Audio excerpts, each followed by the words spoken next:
Welcome back to the afternoon session, to the panel discussion.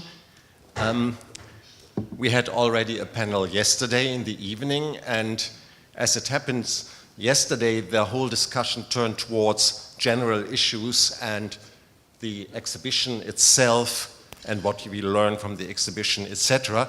So as Greta Koppel has already announced today, we decided rather to focus on individual works, and that's the reason why all the speakers are here.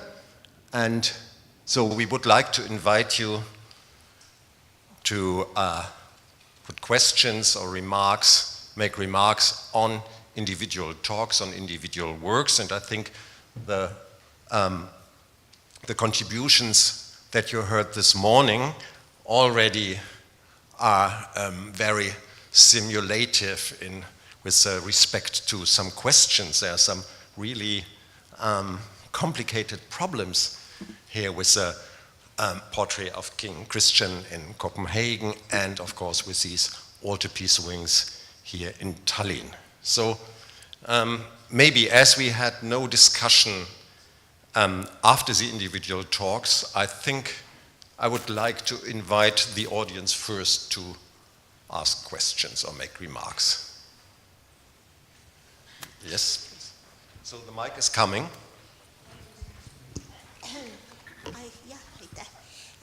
As a matter of fact, it is not a question but a thought.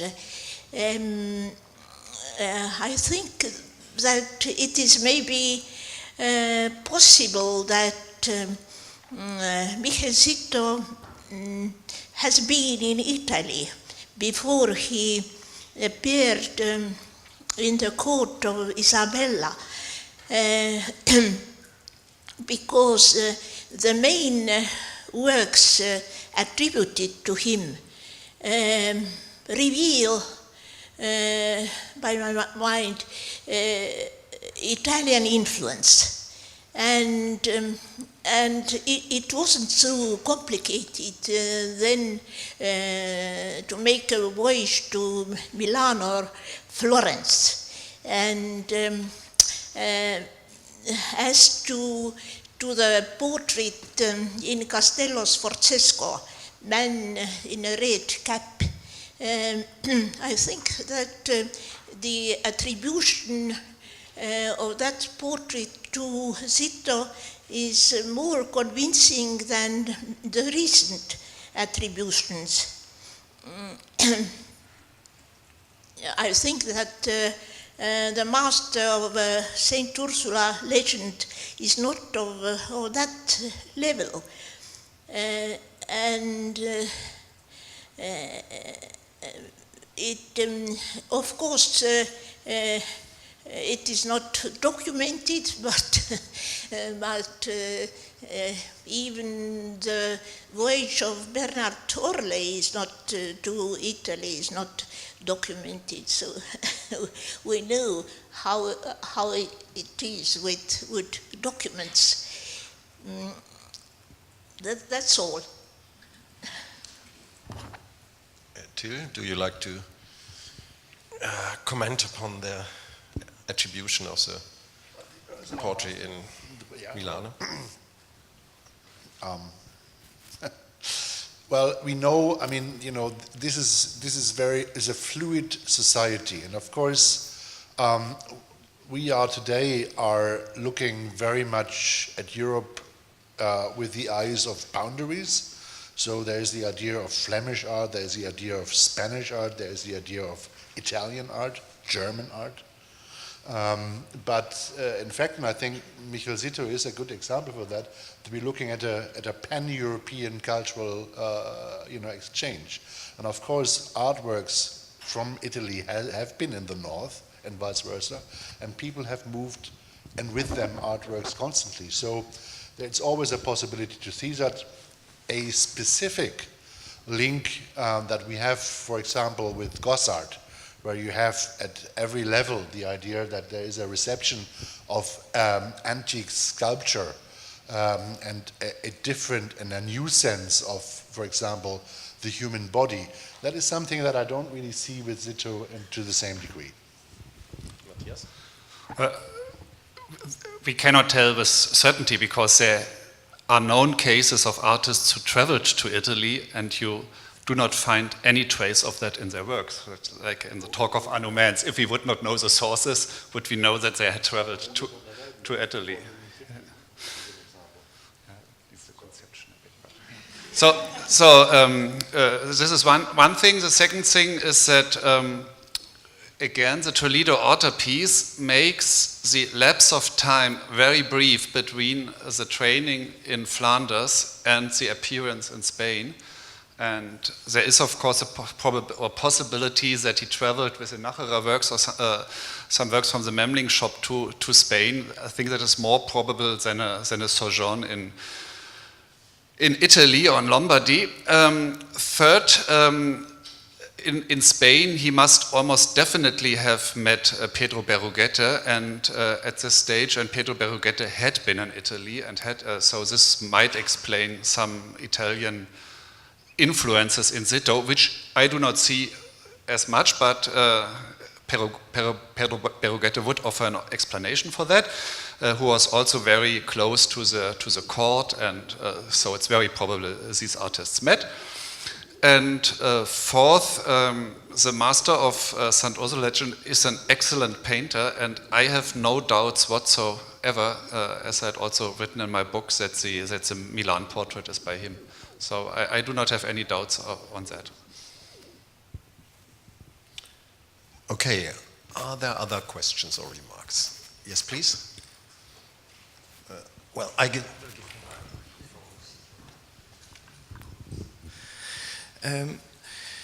In Sweden we have very few medieval records, and I have a question for Arne's speech. The Bollnäs altarpiece that we saw in Matthias' speech yesterday have beautiful sculptures as well as marvelous paintings. The sculptures, you said, Arne, that it's possible that he also was a wood carver, a sculptor, and a painter. Could he also have made the sculptures in Bollnäs?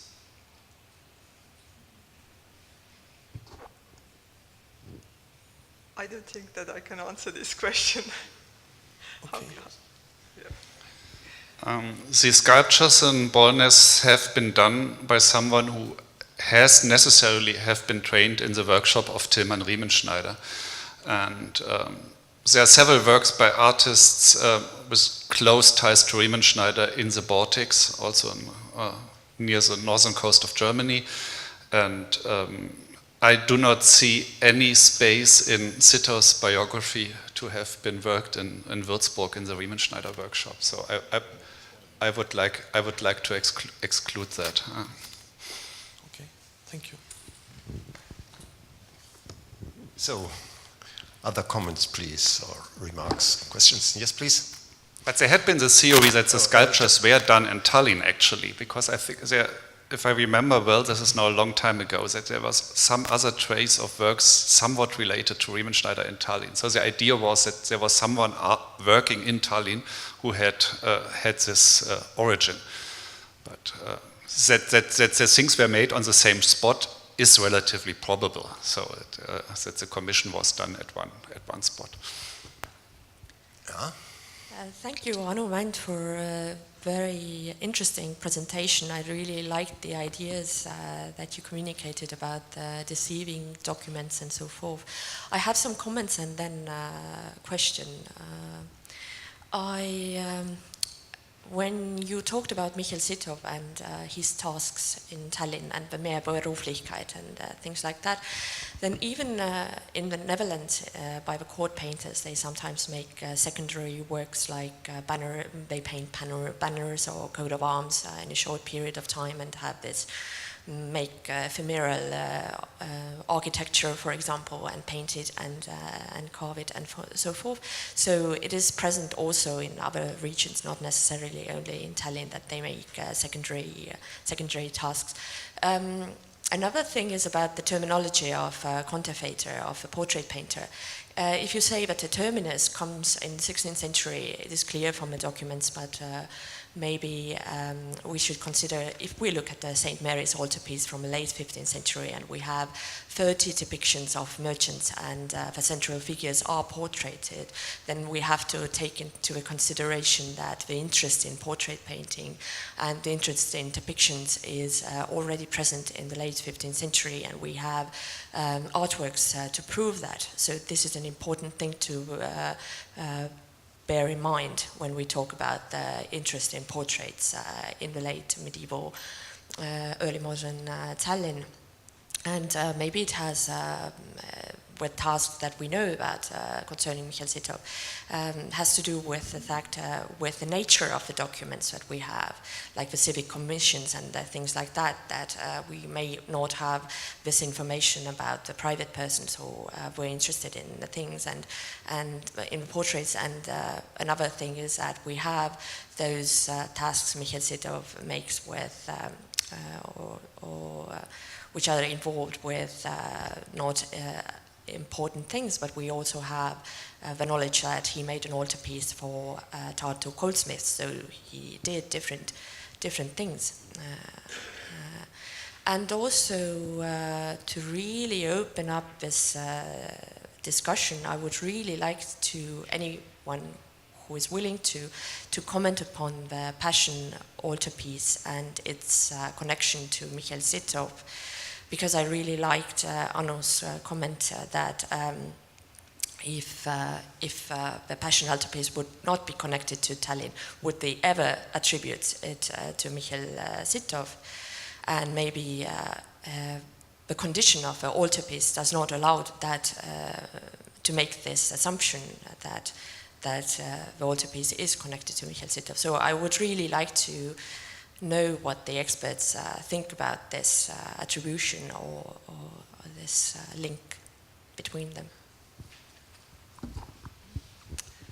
Thank you very much. May I comment upon the first two things? Yes, you are quite correct that a painter, a mailer in the Middle Ages had to do all kinds of different things, starting from painting the walls to more elaborate tasks. This is what the profession of a painter meant at that time. Sometimes we tend to forget it because nowadays we only have a look at the wonderful surviving panel paintings and so on. But yes, the sources tell us that a painter had to do all kinds of things. Nevertheless, I think that in larger cities it wasn't so frequent that a painter also did wood carvings as artists in Tallinn and Stockholm and elsewhere did. In Tallinn we also had a guild. Well, as you all know, in English, unfortunately, there is only the word guild, but yeah. But what I mean is a craft, a Zunft in German, a Zunft which united specialists of 4 different fields: painters, wood carvers, glaziers, and cabinet makers. So all these specialists were trained in one and the same guild, and they knew about each other's techniques and so on. Whereas in several Western European towns, the Painters Guild and the Woodcarvers Guild were 2 separate organizations, and this also affected the tasks which they accepted and what they were capable of doing. Well, that was to the first point you made. The second one, yes, absolutely. What I wanted to stress in my paper is that we don't know to what extent the fashion of portraits had reached Tallinn and how widespread it was within the local customers. The idea that two men in the foreground of the donors at the Black Haze altarpiece, that they are porters, this is a very old idea and a widely accepted idea. And if I remember correctly, I also stressed it in my article, which I published on this altarpiece. And I even made some assumptions about who these men could have been and whether they went to sit for the artist in Bruges or how it worked.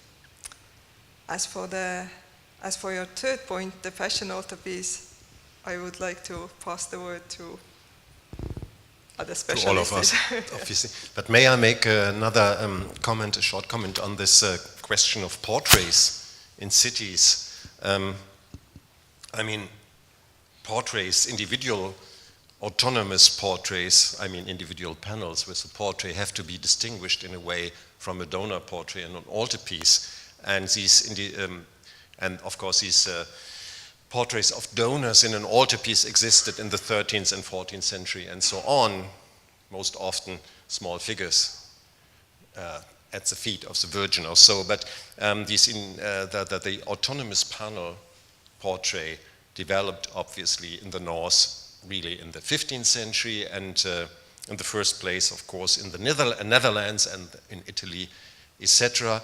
And if we look eastwards, I would say it's quite interesting to note that even in places where there is a strong artistic tradition and where quite a lot of workshops were active, like Cologne, there are hardly any portraits in comparison to altarpieces, hardly any in the 15th century. I think something like 2 or 3 preserved, in contrast to more than 300 altarpieces and small devotional panels made in Cologne in the 15th century, which are preserved, and just 3 portraits from the very end of the 15th century. And then in the 16th century, Bartolbreun the Elder comes, and suddenly everything changes. Bartolbreun suddenly paints, he painted obviously dozens or hundreds of paintings, and so now in the 16th century, every second or more than every second Cologne painting is a portrait now. And you have a very similar situation in Lübeck. There are no portraits at all in the 15th century except for donor portraits, and then comes Jacob von Utrecht there, and suddenly you have tons of portraits. So it's all dependent on one figure, both in Cologne and in Lübeck, that there came a portrait painter. And in both these instances, the portrait painter, even Bartolbreun, he was trained Netherlandish, so to say. Matthias?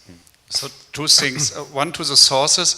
Of course, we cannot take them literally, that everything Sittow is and other artists here are said to have been done according to the sources does not necessarily mean that they did it themselves, because we have again the notion that they had been entrepreneurs to a certain point, as we know from Notke, and we cannot exclude that some of the secondary tasks were not done by Sittow himself. And with this I return just for a second to the previous question for Bollnäs. Of course, this carver could have worked in Sittow's workshop for a moment, so the entire commission could have gone to Sittow, but this is all very speculative, of course. The other question, whether we would ever have linked the Nicolista altarpiece to Sittow without knowing that it comes from Tallinn. On this, I disagree. First, you know that it happened the other way around, that Johansson attributed everything that existed in the town from the 15th or early 16th century to the Sittow family, which was, of course, ridiculous. And the Nicolista panels were the only thing we retain from that. But with the at least the one phase that is entirely of the second campaign, I have no doubts it really combines very well with the Copenhagen portrait and with the other works, and I think we would have come to this also without knowing the Sittow-Tallinn connection, as is the case for Bollnäs. I may be the only one in the room who believes in Bollnäs, but I quite firmly believe in this, and Bollnäs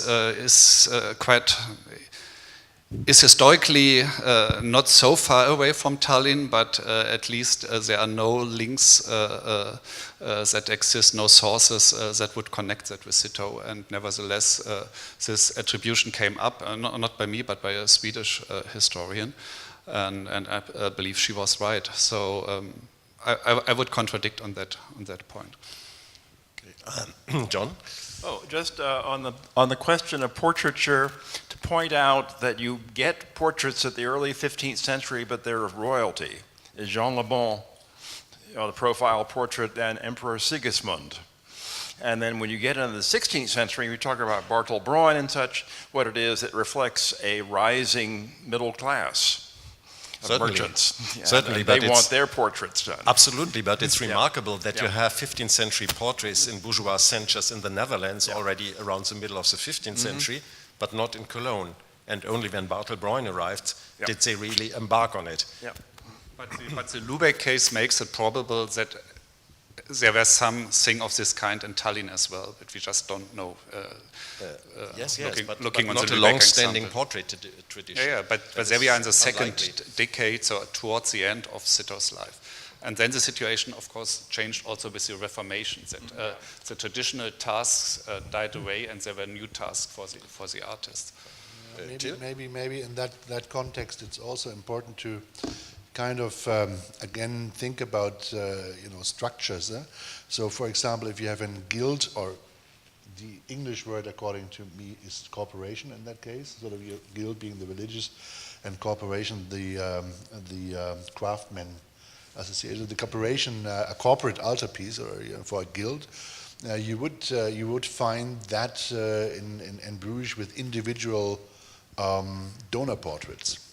Whereas in Lübeck, for example, you wouldn't have that. There is a more really corporate structure. And what I think what Anu showed together with the Hermann-Roda altarpiece, which I have been confusing with Henning and Heide the whole time. Hermann-Roda altarpiece shows sort of there is an altarpiece, but it's sort of like it immediately gets the coats of arms of two guilds on top of there. Is this kind of idea of corporate patronage, which is very different from what we see in Flanders, and which apparently seems to have been, the predominant way of working in the Baltic area. It seems to me, at least in the big, cities. So these are kind of sociological aspects that we need to take into account when we are looking into issues of portraitures. But yes, of course, the genre of portraiture, the idea of status representations is something which then sort of like becomes in the 16th century a universal concept. Okay, are there other opinions on the attribution of the outside of the Passion altarpiece? That was a question to all of you. And Matthias already gave his statement. Yes, it is Sittow. Some of the faces and figures. And what do you other think? If you would sort of like try to erase everything you know, I think the first question that you have to ask is this an altarpiece that has been changed in the place where it was produced before it actually sort of was exported? So that's also great. And there, you have to, I think, again, look into the possibility of recycled altarpieces. All that doesn't seem to be the case here. Sort of, it seems to be rather consistent. You have a stylistically coherent front with the crucifixion and the Passion, which relates to a kind of artist that circles in the vicinity of Isenbrand. Bruges production, so that is all very consistent, and what you have on the reverse is something which is very different. And I guess that yeah, that I guess even if that would have been, that altarpiece would have been preserved somewhere in, say, Rhode Island, sooner or later we would have, I think, thought about Sittow, because I think because the comparison that Matthias showed yesterday are actually very convincing. You know, with Detroit, you're coming to that conclusion. Okay, so this is a yes. And I would slightly contradict Anno Mänd that it could be totally Netherlandish, also the second stage, because even given the links of Sittow to the Netherlands, this is quite coarse and in the execution, and lacks a bit the refinement you would expect if that would have really been done in the Netherlands itself, I think. So one would have doubted whether the reworking would have been done in the Netherlands, would be my feeling. However, I must say, if I look at the crucifixion, it also lacks the refinement a little bit. I mean, well, I would say the original portion of it is not a first-class masterpiece. I would disagree, but...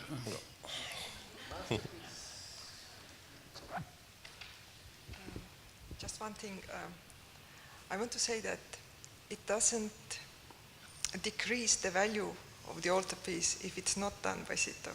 We should be happy that we have such high-quality work of art, and to me it doesn't matter if it was made by Sittow or not. There are other things that interest me much more than if they were painted for me. Yes, but I mean, it is interesting to know Sittow or not. I think it is most interesting to know if such a change could have happened here, or if it already happened in the Netherlands. That would make a big difference.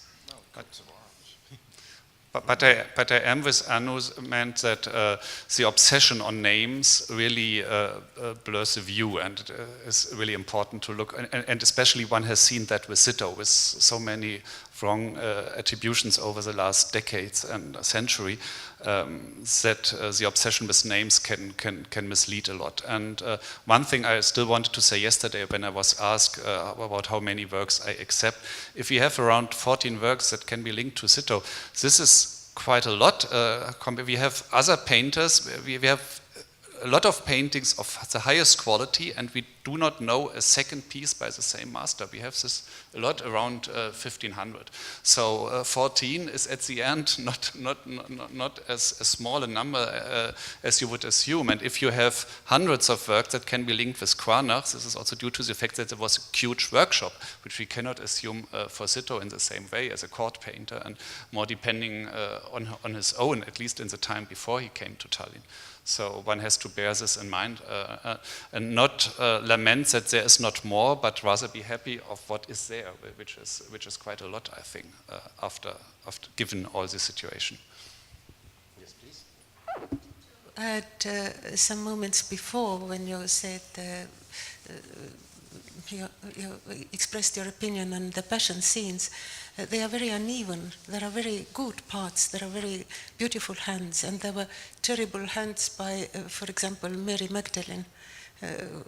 It's obviously another painter, so there must have been a group of artists working with this altarpiece.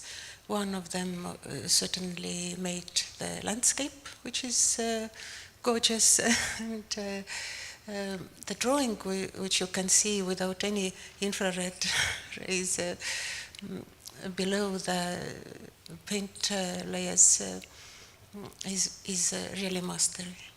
The drawings in the background, especially the small figures. But I also have a question. Maybe I should also add to the previous session that the first X-ray photos were made in the 60s, and in the 80s we also examined this altarpiece in infrared.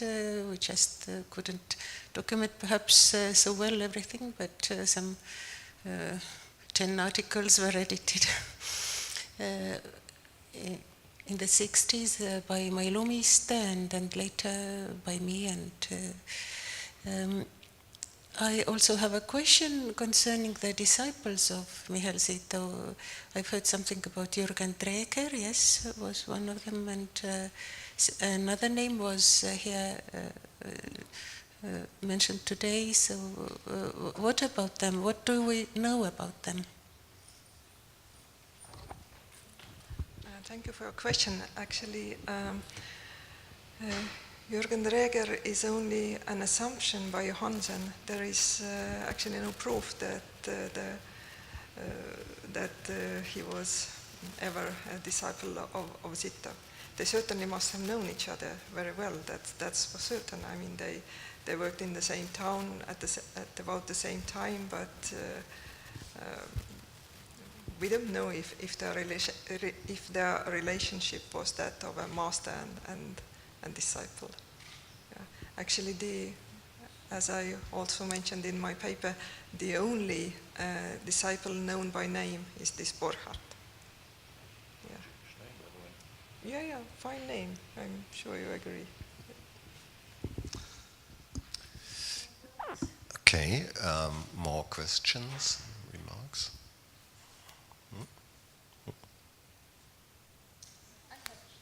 Yes.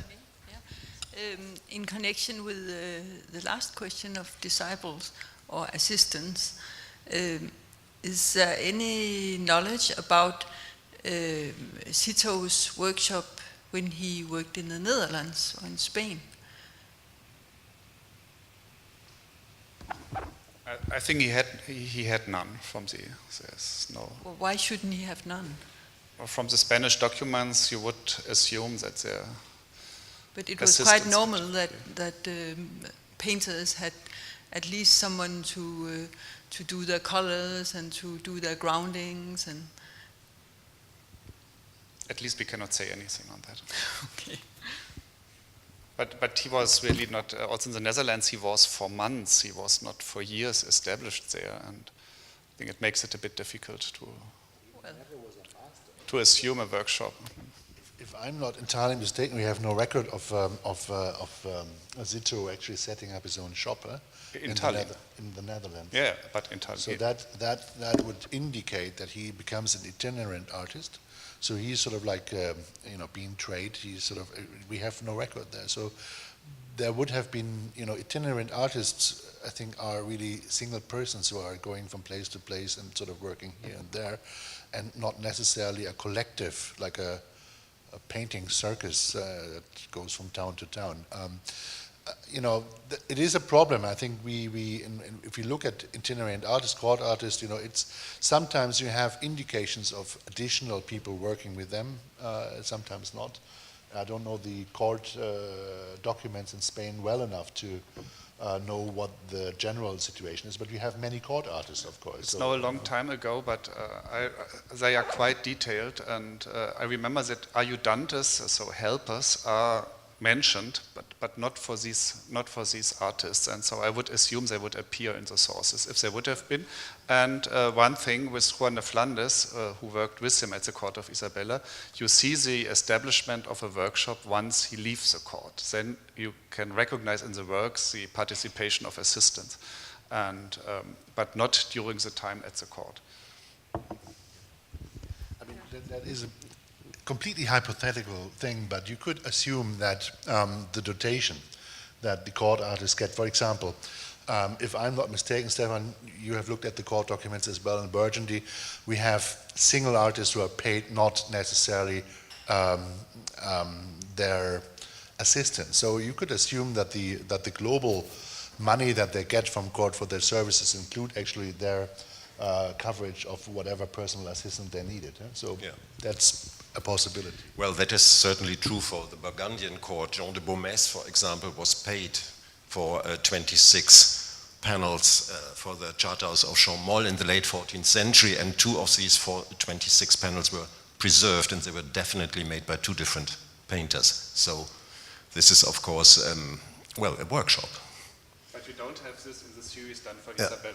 Yeah. And then in the case of Isabella's little panels, for example, there seems to be these 3 artists, Moros, Juan de Flandes, and Sittow. But they are all mentioned in the sources. Yeah, exactly. And three painters for a number of these small panels, and so there is not much space for assistants left, in a way. Yeah. But wanted to say something? I just wanted to add one brief sentence that, yes, Sittow's situation in Tallinn was, of course, different from his years as a court artist, because in Tallinn he was a citizen, he was a member of the Artisans Guild, he was a master craftsman, and that gave him the right to open his workshop and take disciples, train them, and so on. Just to mess things up here, but it opens a very interesting question. If you think about it, who painted the pictures that we think are not by Sittow? Because then you get into the whole thing. If there's no workshop, if there's not an identifiable workshop, and these people are very, very close to his style, who are they?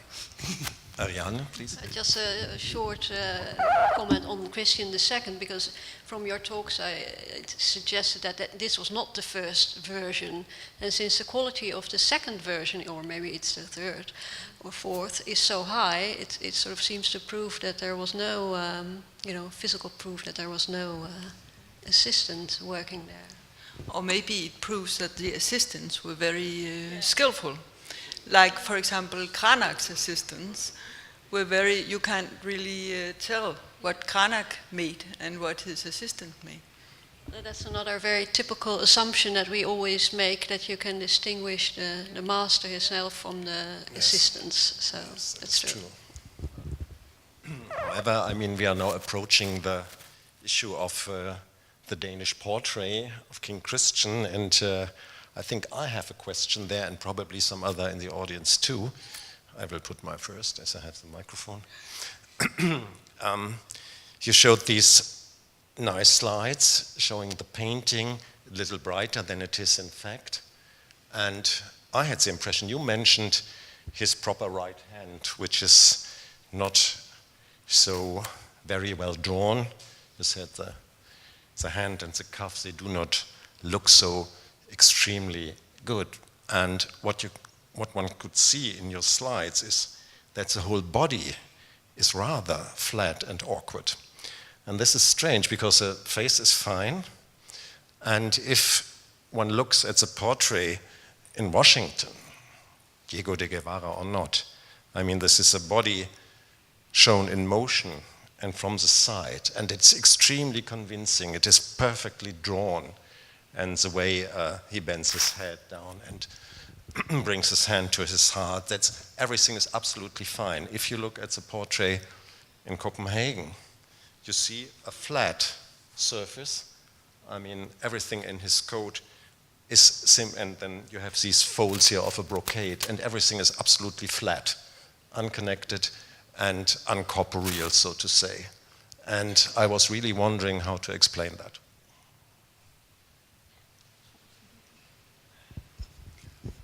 With regard to the hands, they do look like they belong to someone else, almost like a puppeteer coming up through the frame. With regard to the dress, I think the central part of it, the black background to the hands, that's very flat. There's absolutely no modeling. But yeah. Do you think that's possible? Let me see. Sorry, just.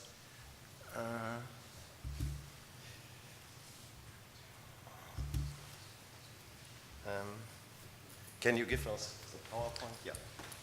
So, what I meant, sorry, is, I mean, here, this whole portion, this is not really, sorry, I have to use a microphone. I think this whole portion, you would not really call it a masterwork of painting. I think this is really flat and gives you very little sense of three-dimensionality, etc.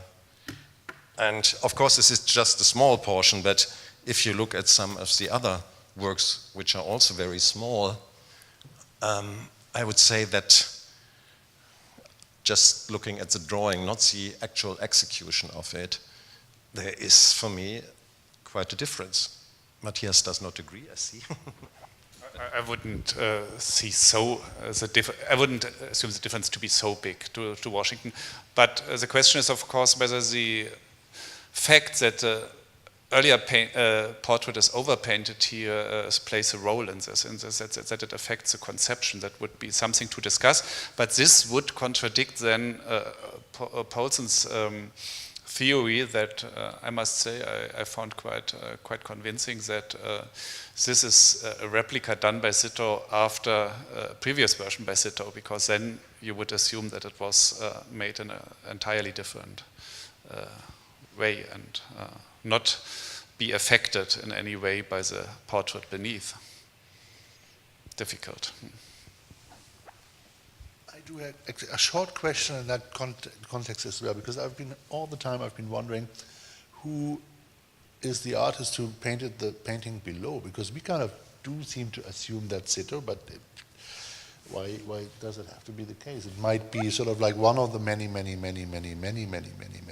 Baron von Oller type portraits that we have that just, okay, take it off the city hall and, have a change over the portrait of Christian II, which, if I understand you say it's the second version, then it would probably be a third and fourth version as well, and we would assume that, in fact, parts of the execution are sort of autopilot.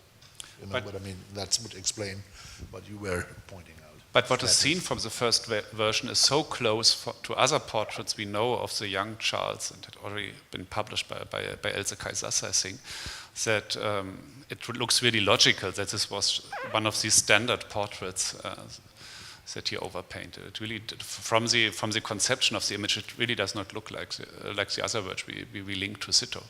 Although all this is surprising, of course. Yes, please. I was also wondering about this, and also the fact, for example, that the hat badge is very undefined, so it's not just the lower part. So the physiognomy is very well executed, skillfully, but other parts are have had lesser attention, perhaps. So my question is, could this be something, because there's then the other thing that you wonder that there's very little, unfortunately, of course, we don't have any drawings. So Sittow is this wonderful portraitist, and we don't have any evidence how he convinced people that he was. Was it just word of mouth because of these patrons who were so closely connected, or did he actually show them drawings? We of course have the Christian II drawing by Gossard, wonderful the portrait. So I'm just going to say something very strange. Could this be, it's a small panel, it's a recycled panel, could this be something that the head was worked up and then brought to Christian to show, hey, I'm here as well. Consider me for a portrait, maybe. So the other way around. Is that very weird? So you mean it was a kind of a try-out portrait, or what? Yes, or yeah. So in lieu of a drawing, I mean, it would be unusual, but let's say yes, in lieu of a drawing, yes, to show to him.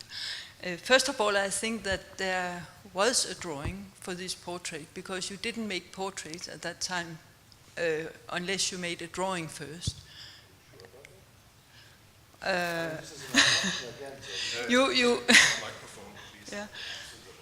Yeah, I think that was the tradition, at least, to have drawings.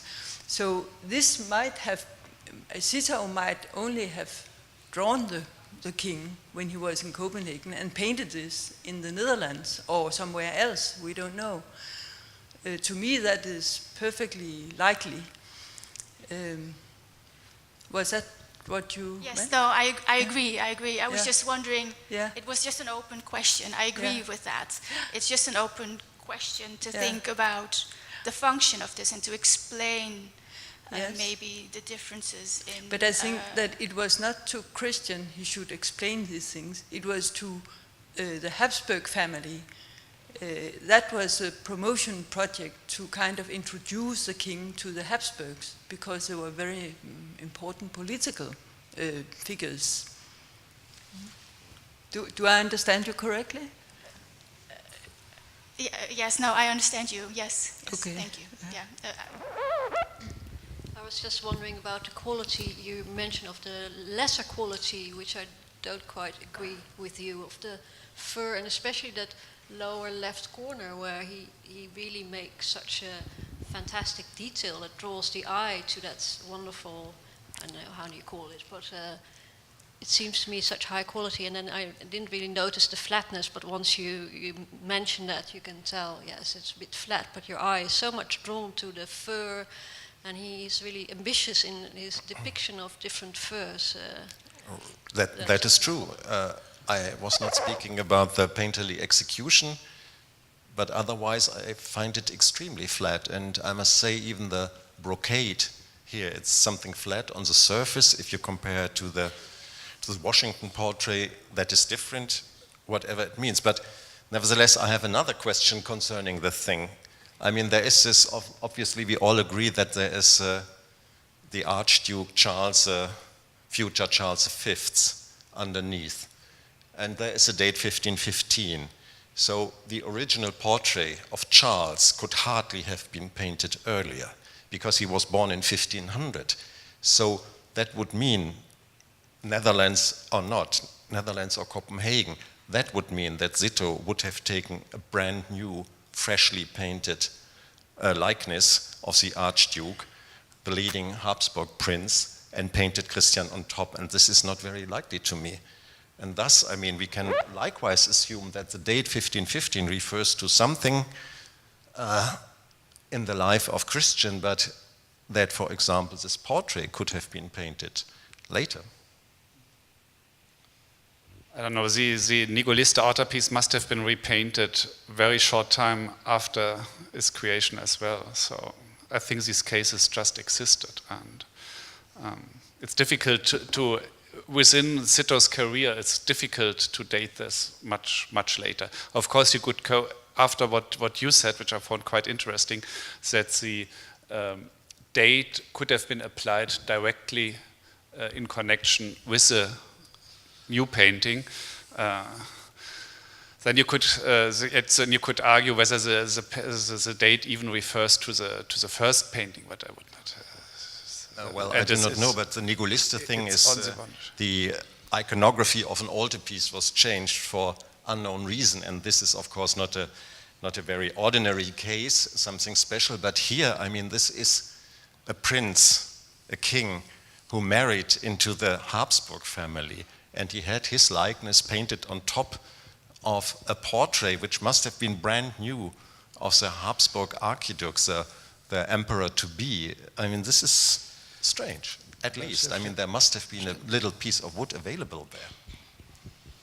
I'd just like to add that even a brand new portrait can very easily be damaged by water, for instance. So, Stephan, I think one of the points that you see in this portrait, our colleagues have shown quite a number of portraits for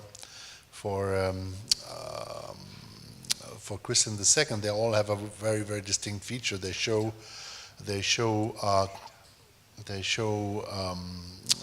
the king with the golden fleece, also characteristically without the chain.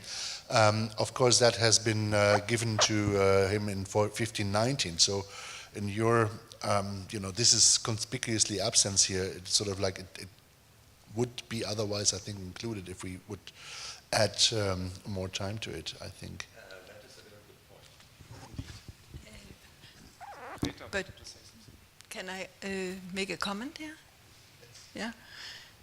We have another portrait of Christian II without the golden fleece, and it was not added either to that portrait.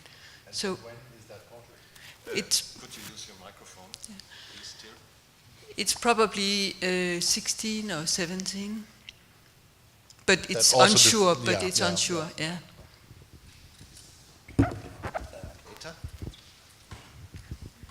I lost the track already, so I don't have specific questions, I think, anymore.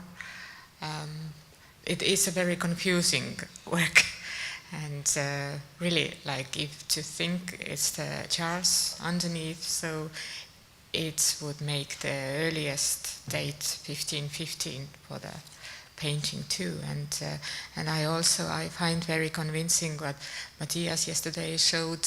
If to compare the face, one cannot date it much later than this time. One question that I also come up to was that who actually ordered? Did you comment on that? Was it if to speculate? Who came up with the idea to send Michel to paint a painting? Was it Christian, or was it Margaret of Austria? How was that done? I think the most likely is that it was Margaret of Austria, and I think that because Christian was the new member of the Habsburg family, because he married not the daughter of Margaret, but her niece, but she was in mother's place for her. So she was a kind of mother-in-law to Christian. And Margaret of Austria was a very important person in the Habsburg family, because she, together with her father, the Emperor Maximilian, was conducting big picture projects to promote the Habsburg family and the Emperor. For example, Dürer's Ark of Honor, which is, of course, Maximilian's commission, but she was very much involved in it and gave good advice to her father how to make Dürer do this. So she was very aware of all the political implications in pictures in general, but especially portraiture. She was portrayed herself many times and had her own iconography reproduced in many portraits by, for example, Bernard van Orly. So I think she was the one who taught Christian II to use pictures in this political context. And he was not very aware, I think, well, that's also speculation, but I think until he married Isabella, he was not so much aware of pictures' power, because that was not really a tradition in Denmark. I think there's quite some logic to that, since Margaret knew Sittow from before, and he is also named in the sources once as a painter to Charles I, so this would be another, both are closely linked, of course, and since the trip to Copenhagen was apparently was part of the trip to regain money owed to him in Spain, so he might have announced or made previous contacts with the court of Margaret of Austria to arrange this trip to Spain, and actually he stayed with her and had papers given by her to help with his mission in Spain.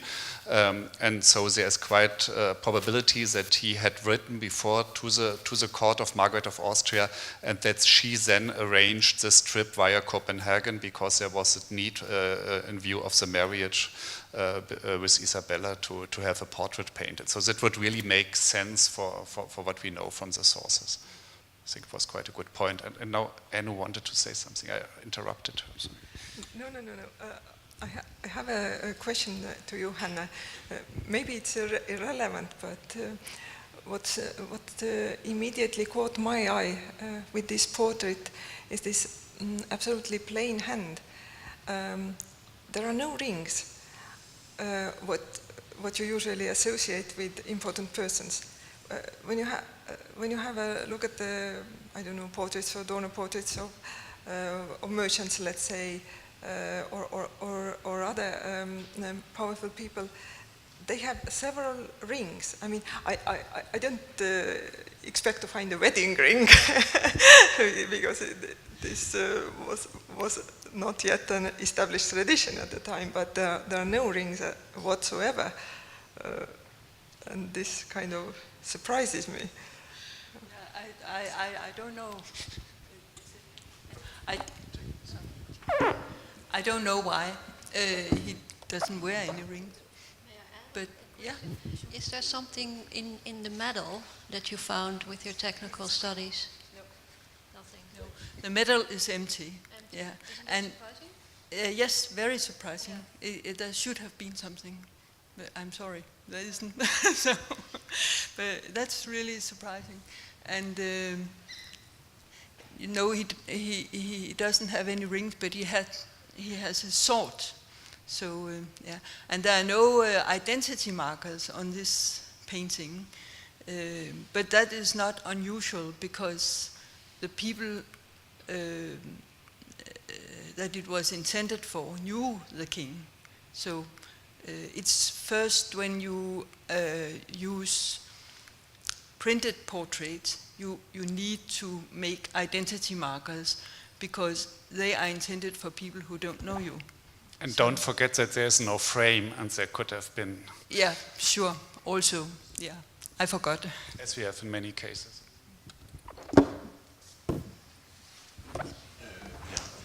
I do actually have a question for Anu. It came up yesterday when we discussed the letter that has been published by Johansson from to Lübeck. And the question that came up yesterday, it's so readable.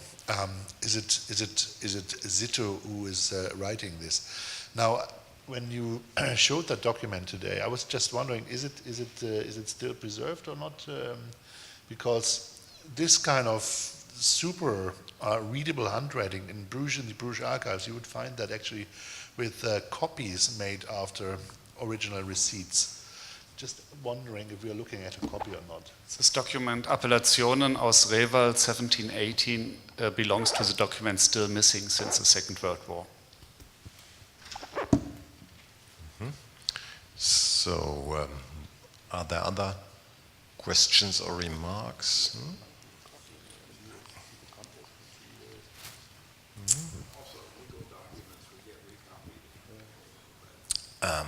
Yeah, Greta.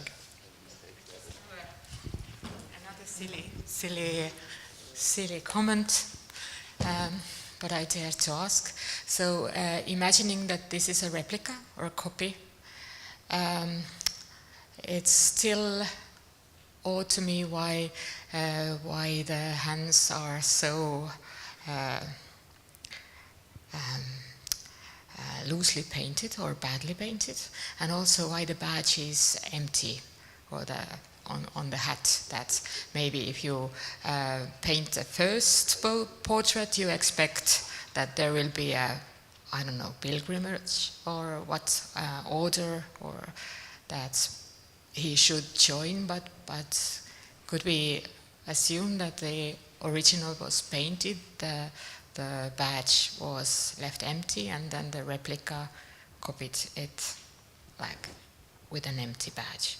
Is it like something? Why you would add it then, like also to the copy? I mean, I think this would resemble more to the 19th century copies, when you will copy something very like minutely. But if you make a I don't know, 15th century, 16th century work, I would expect that this every detail like has a meaning, and this badge would too. No? It is certainly mysteries, both the empty medallion and the peculiar hand. I don't have any explanation. I think that this idea we have about something you were touching also about replicas and copies, that they're always not as good as the original. It's very questionable.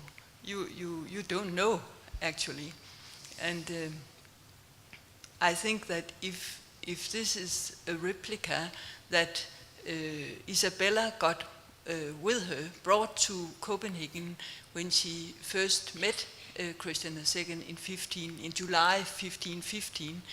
It couldn't have been a bad picture. It couldn't have been considered not a very fine picture because it was to the king himself. So I think it's difficult to.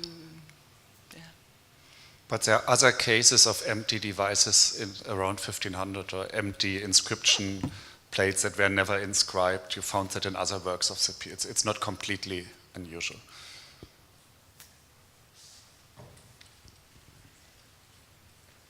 Yeah, are there other remarks or comments on this painting or another one?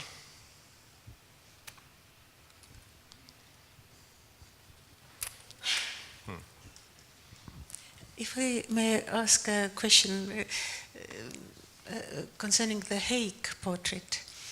As Inna Põldsam-Jürjo has written, Tallinn is really wear red and blue clothes. And Anu Mänd has written much on the goldsmiths. Perhaps this man with, in The Hague, with his dirty nails is a craftsman, the elder of the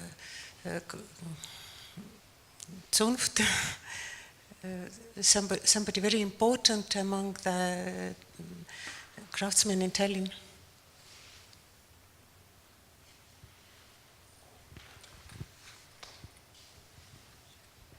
We even had several restrictions published, especially for not to wear so very luxurious clothes. It was a problem in Tallinn in the beginning of the 16th century.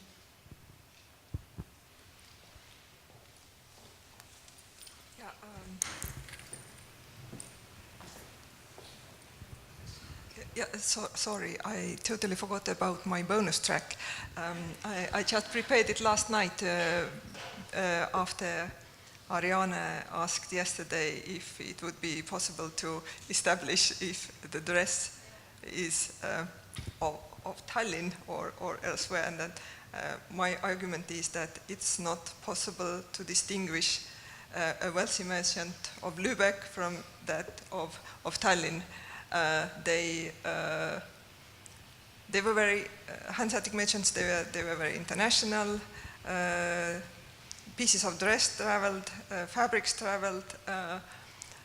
Here you can see that fabrics were imported from a number of German towns, Netherlandish towns, England. In the inventories, different pieces of dress, male dress are mentioned, like doublets, cloaks, mantles, and so on. The most frequent colors mentioned in the last wills and inventory lists were black, red, brown, blue, and gray. Green was less frequent, and yellow and golden, as you know, is a very yellow is a color with many negative connotations. So even if gold is golden or yellow is mentioned, then it's in combination of something else. And also a lot of fur and so on. So this is my answer to your question, that we cannot say that this picture represents a Tallinn merchant. No, we were discussing that the costumes were so generic as well. Exactly, yeah.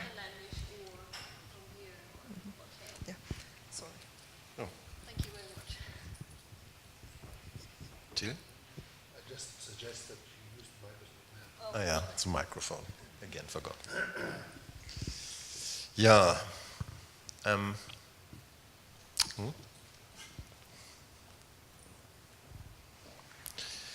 Well, I think Babette Hartwig, our restorer, has already left because, well, in the break she pointed out something that has, again, to do with the portrait of King Christian and what is underneath, because in her opinion it was not really likely that a freshly painted portrait of Charles V, for example, would have been immediately overpainted, simply for technical reasons. But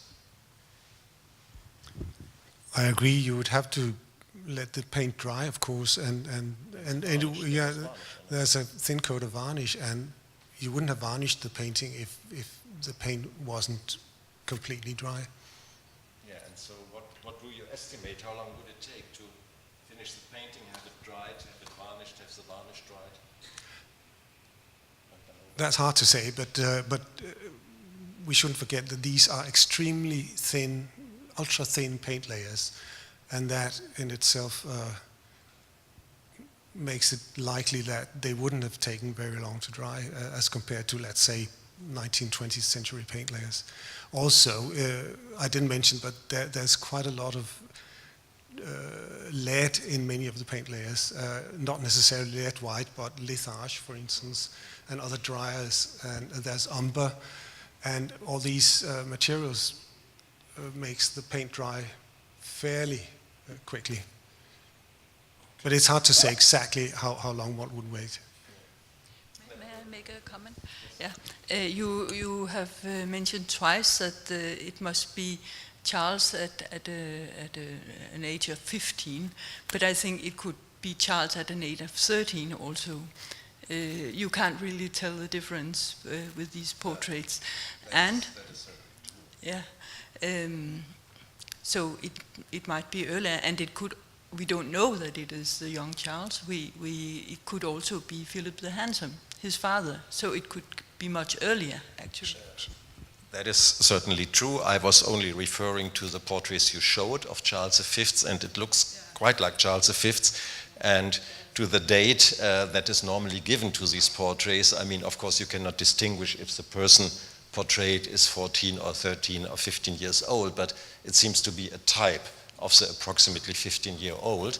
That was one thing, and nevertheless, I have really a big problem with that overpainting, because even if it was damaged, I mean, obviously the painting underneath is not that damaged, that it was completely destroyed. Even today, when it is overpainted, we can recognize it. And I mean, even a damaged painting, it was finished, it was varnished, and then maybe water dropped onto it. Okay, that would not destroy the whole image, and then in the end you can repaint it, repair it. But why overpaint it? And then it's such a small piece of oak wood, and especially in the Netherlands, I think it would have been possible to get a prepared, fresh, new piece of wood to paint the likeness of King Christian on top of it. So it is a little bit strange for me. But Stephan, it is strange, but you have the facts, and the underlying portrait is very close to a type established and known from other portraits to be the young Charles. So it's much closer to these portraits of Charles than to the clothes of Philip the Handsome, so it's probable that it is Charles. And you have the fact that Sittow is back in Tallinn in 18, so there is a limit to all this. And there's no doubt that this Habsburg portrait is underneath, and that it has been repainted within a lapse of at least 3 or 4 years, and we have this 14 date for Copenhagen. So we have to live with the fact. As for the Nicolista altarpiece, and we can only speculate the old theory that Sittow came to Copenhagen and there was nothing prepared, and so he had to take the existing panel. Of course, we can live with this theory, and that therefore the portrait was overpainted, or now this new theory, which seemed rather plausible to me, that it was done on a portrait existing in the Netherlands, and maybe the damage that was not discussed in earlier literature is a clue to that. Maybe there was some technical problem with this portrait, and therefore it was decided to reuse the panel because there was some problem with the painting technique whatsoever, why they decided to repaint it. There are many things that it's also very improbable that the hands in the Sittow portraits are painted so differently between The Hague and Washington, and nevertheless we see the link to Sittow. So I think we have to live with these open questions till one. No. Yeah, we have to live with open questions, certainly. As we say in New York, get over it.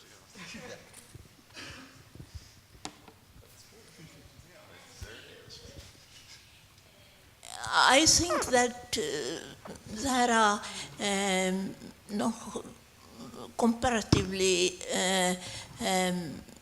no little problems with this portrait of Kristjan the second, but I think that the Madrid portrait and even our that means the Hague portraits, they arise more questions even because there is such a French, for instance, French tint or nuance in this Madrid portrait, and I am not so sure. It's only a problem if it is by Sittow. If it is not by Sittow, it's no problem with it.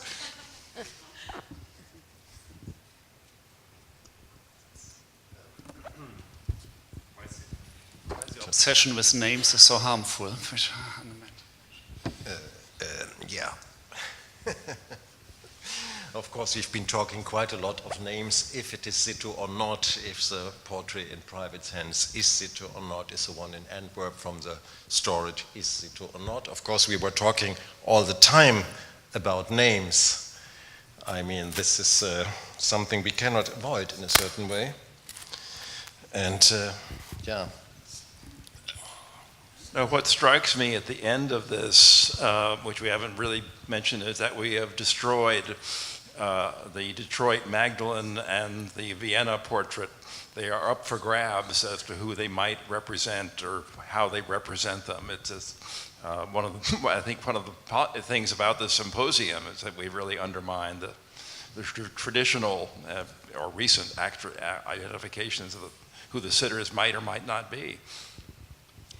May I ask two more questions? May I ask you first about the beautiful Madonna with St. Bernardine Lazzaro Haldiano collection in Madrid?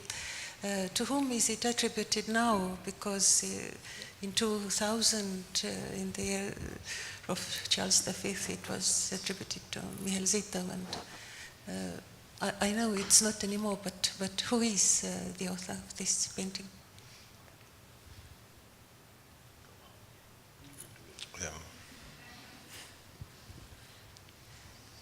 Sorry, I think, me at least, I did not really understand. I thought I was now attributed the Master of the Manzi legend, actually, no? I think that was the latest what D.D. Martins came up with. Not so convincing either. I think it's one of the many panels that we cannot associate a second work with, what I said. And there are a lot of, and especially works linked with Sittow, because, and this tells something about the importance of Sittow, and I think it still needs to be said in Tallinn, that really some of the outstanding works around 1500 that no one knew to associate with otherwise were linked to Sittow. And so these are many very good works, which I think are not Sittow, but which stand alone, like the Coronation of the Virgin from Paris here in the exhibition, or like the Upton House Nativity, and also this Lazzaro Galdiano panel. And I would be happy if we would find a second work by the same hand, but I do not know them up to now. Yeah, but I mean this is quite an interesting point you mentioned now, the little panel with the Coronation of the Virgin from the Louvre, which is here, which is a very beautiful work and had been called Sittow all the time. No, well, quite often at least, quite often. Isn't it even in the corpus primitif flamand as the Sittow, etc. So once it was firmly established as Sittow, now it is heavily doubted, but on the other hand, as you said, it is quite close.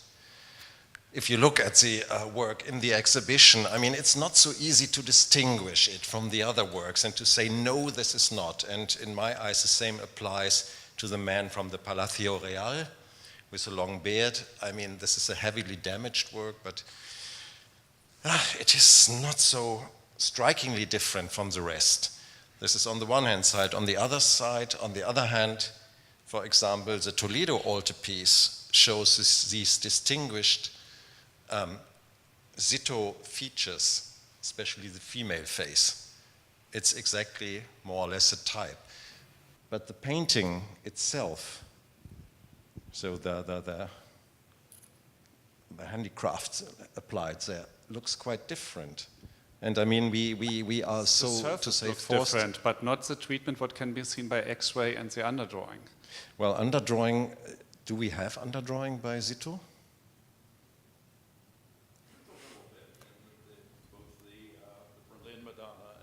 Yeah, a little bit, yeah. But I mean, if the surface is different, does the underdrawing really prove it is by? Also, I'm very hesitant about making attributions on the basis of underdrawing. Yeah. I'm really sorry, but we have run out of time entirely. So, but I'm very glad to see that this exhibition and the discussions that we have had for the 2 days have stimulated more and more ideas and probably raised more and more question marks. So there is little that we know. There is much more that we don't know.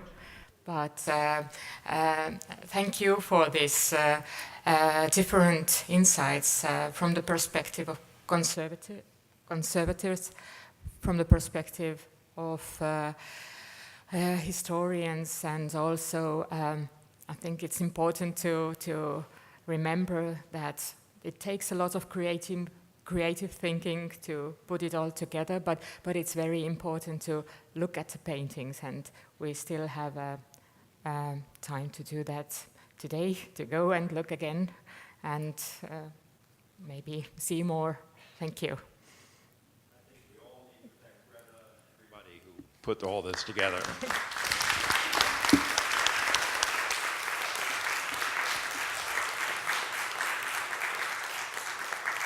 And finally, I would also like to thank some people who really helped us here to organize this symposium here at the place. I would thank our assistants, Krista Tuuling, Keidi Kaitsa, Miia-Maria Rohumaa, Aleksander Metsamärt, and of course, I would like to thank Tiiu Barbus for doing all that. I think you did a very wonderful job. Thank you.